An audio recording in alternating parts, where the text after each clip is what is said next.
টঙ্গীর তুরাগ তীরে চলছে বিশ্ব ইজতেমার প্রথম পর্ব। বাংলাদেশ সহ মুসলিম জাহানের শান্তি কামনায় অনেক মুসল্লির সমাগম ঘটেছে প্রথম দিনেই। ইজতেমার জন্য টঙ্গী এলাকা জুড়ে নেওয়া হয়েছে বিশেষ নিরাপত্তা ব্যবস্থা। প্রথম পর্বের আখেরি মোনাজাত হবে রোববার। রাসেল জামাদারের ভিডিও চিত্রে আরও জানাচ্ছেন জকর মালিথা।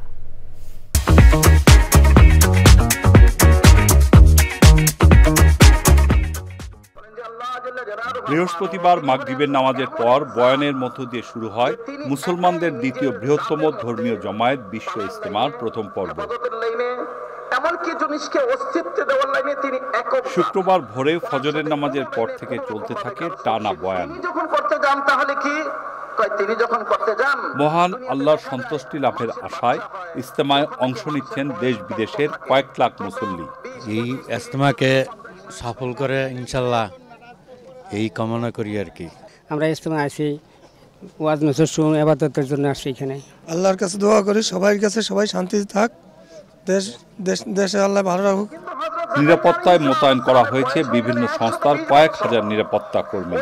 অন্য বারের তুলনায় এবার নিরাপত্তা আরও বেশি জোরদার করেছি এবং ইতিমধ্যে আপনারা দেখেছেন এই আজকে জুমার দিন সমুদ্রের চাপ আছে, তারপরে কিন্তু গাড়ি চলছে। আমরা গাড়ি চলার রাস্তাটা ক্লিয়ার রাখতে পেরেছি।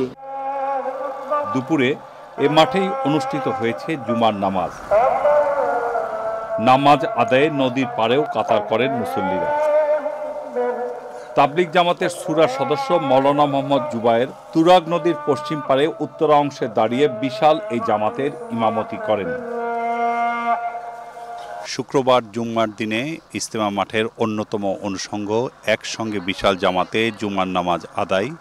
মাঠের মুসল্লিরা ছাড়াও আশেপাশের এলাকার অনেকেই জুমার নামাজে অংশগ্রহণ করেন। জকর মালিথা, চ্যানেল আই, বিশ্ব ইজতেমা, টঙ্গী।